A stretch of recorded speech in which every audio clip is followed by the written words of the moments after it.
I've got an action-packed video today. I've got fire trails to build, I've got mountain bike trails to make, firewood to gather, and some really new cool tools I want to share with you. And a giveaway.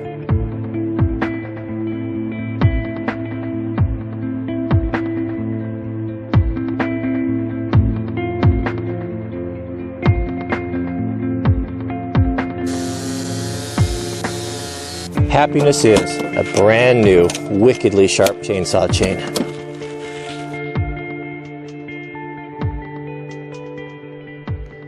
It's your lucky day, you get a voiceover today. For some reason, the microphone didn't pick up on this frame. So, this is just the start of the fire break combo slash mountain bike trail. It's going to go around the perimeter.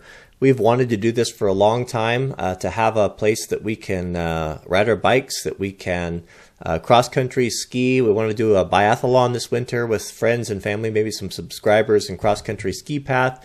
And it's nice also as a fire break from the property that's adjoining ours, and you can see everything that I've piled up. I've been working up here for the last 2 days, and this was part of the loggers apocalypse. That loggers came in and left a bunch of mess, and I'm cleaning it up.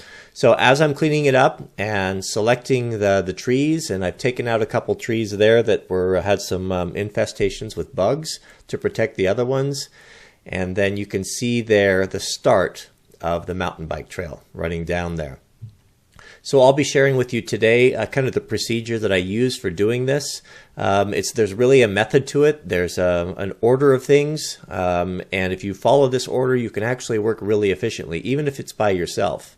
So it's all about conserving energy. So I'll share with you all the tools, how I do it, what are the steps, and we'll get a little bit of firewood out of that as well. I bring all the tools with me as I work, and this is the section right here that will need to be cleared. I have acres and acres of property that looks just like this, that it's really overgrown, and a lot of down timber that were left by the apocalyptic loggers, and that's it. So let's get started, and that kind of sets up the video for what we're going to be doing and covering today. For my trail work today, I've got assembled the tool dream team that I'm going to share with you, and there's a method behind everything, and we'll go into all the detail, but I want to share with you the tools. First, a pole saw. We'll go through first and limb everything up. Everything that's the branches are high, up to about 12, 14 feet, as high as I can reach with the pole. And that will prevent ladder fuels. Those are called ladder fuels, prevent ground fires from going up and getting up into the crown of the trees. Then I like a Corona loppers for cutting roots and branches. These are perfect for that. A Pulaski will be the next tool I'll go through. This is what I'll start the grubbing with. This is my FSS Forest Service Pulaski, designed for wildland firefighting. An excellent, excellent tool. The more I use it, the more I see why it is the go-to tool. Because as I go through, there's a lot of roots and rocks and different things, and I'll go through with a grubbing feature, and I'll grub all that out. Just do a quick scratch through there and knock out the hard stuff. I can swing it around and chop through really heavy root material, and that prepares the way for the next tool. Next, and my favorite, is this Rogue hoe. I've got a little surprise for you guys today. I have been contacted by Rogue, and they have wanted to thank me for mentioning their tools. I first heard about their tools in the wildland firefighting family. I guess I started seeing them show up, and it's a small company. All these tools are handmade, and they make trail building tools and garden tools. Primarily, there's where they really started, and where their fame to claim are their rakes. And what they do is they use old worn out plow discs, which are some of the best steel you can get, and they hand make all these tools, and they're great designs. This tool right here there is nothing like it. There's no hoe on the market that I have ever used that could even compare to this, and it makes the job so much easier. I'm so happy to have it. Not only that, but you can get it with long handles. I ordered mine with 60-inch handles, and if you're a tall guy, to have that extra reach, it's so nice. You know, proper handles and just top quality, excellent steel. When I'm done using this, I use this fire rake right here, and this is what I finish up with. You can see the radius on there made out of those plowshares, those round discs, all welded, handmade, beautiful tools. Look how thick and heavy the handle is. Big, strong, heavy tools. And for what they charge for them, they are a super value. Just love them. Love my Rogue tools. But what I've got for you guys is they sent me 2 gift certificates. And I want to give those away to you guys. So I've got 2 gift certificates for $25 for Rogue tools. And how you can enter to win these is just by commenting. And answer the question, why are you the most deserving person for a Rogue tool? And I'll put the link to their website. Excellent tools. The very first thing we want to do is work with sharp tools. This is something that's overlooked by so many people, whether it be a shovel or a Pulaski or a hoe, is to keep it sharp. You won't believe the performance difference that you'll get with a sharp tool. So just got an 8-inch mill bastard file right here, and we'll just file those nicks out of there. And with a dirt tool like this, whether it be a hoe or a Pulaski, don't file to a point, but a chisel file always, and flat on the back. So I've been really abusing this in the rocks, and you can see I've got a little bit, some chips and not chips, but bent over edges on the bottom side. So before I do anything, I want to file those out.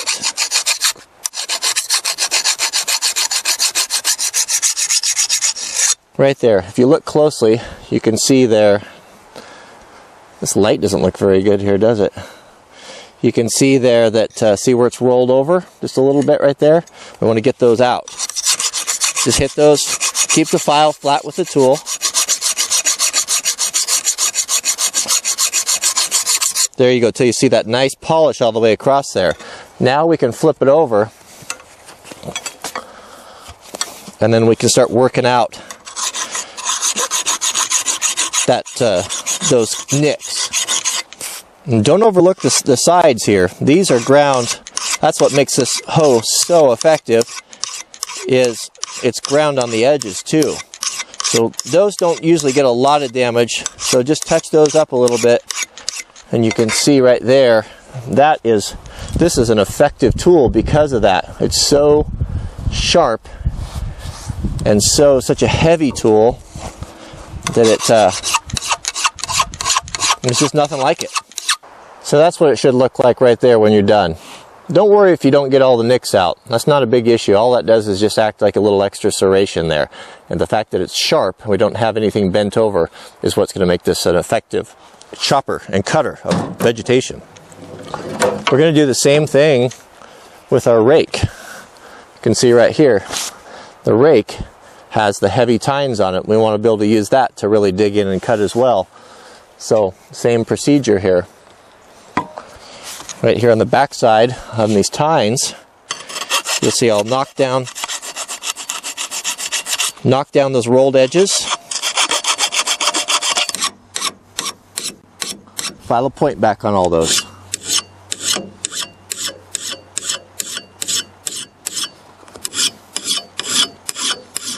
And then finally the Pulaski. Pulaskis are to be filed a particular way only from the bottom, not from the top. You want that wedge in there.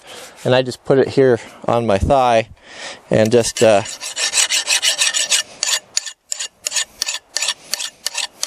that a few times. This particular Pulaski is made of such fine steel that I've been using this for, I don't know, many days. See, get you in frame there. And you can see pounding and digging in the rocks, and that was it. That's all that I had to do to touch that up. Not a nick or a chip in it.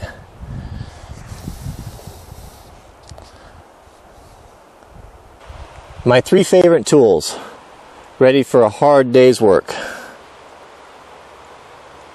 So I've determined that I want the trail, fire break, to go right through here along the property line. There's our fence. And what we've got in here is a bunch of downed wood that was left unclaimed by the loggers, and it hasn't been down so long that it's going to be rotted. It'll still make good firewood today. So we'll cut these up into rounds and then cut everything and get everything out of our way so I can start brushing it up, putting it up into piles.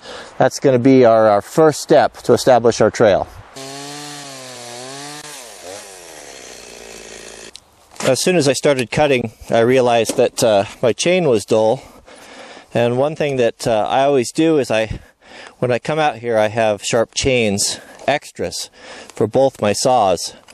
I pretty much decided and settled on 2 bar lengths for most of my work out here. So for my 260, I'm running a 25-inch bar, and for my 441, I'm running a 28-inch bar.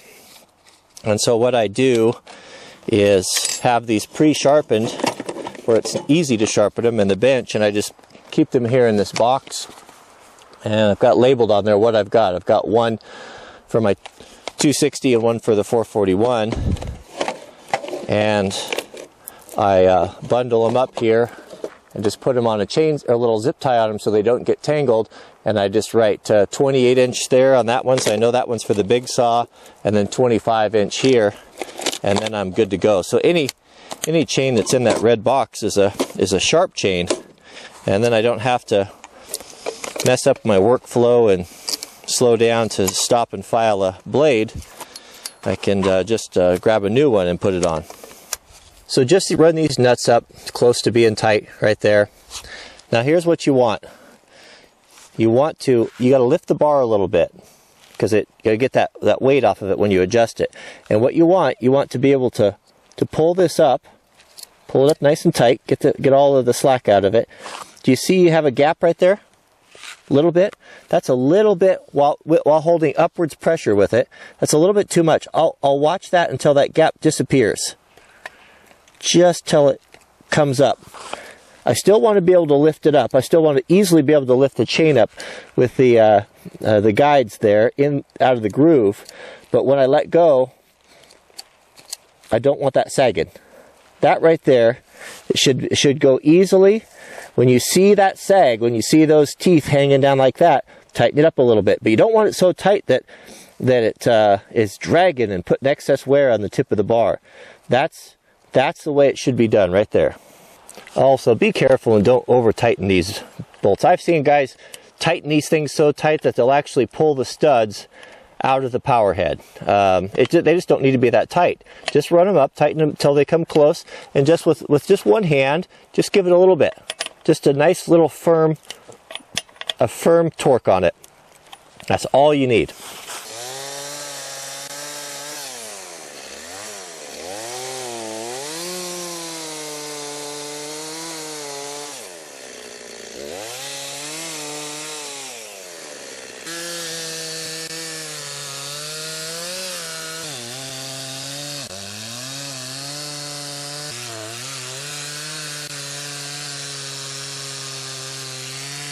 So as the trail comes through this little grove here, we've got some decisions to make with these trees here.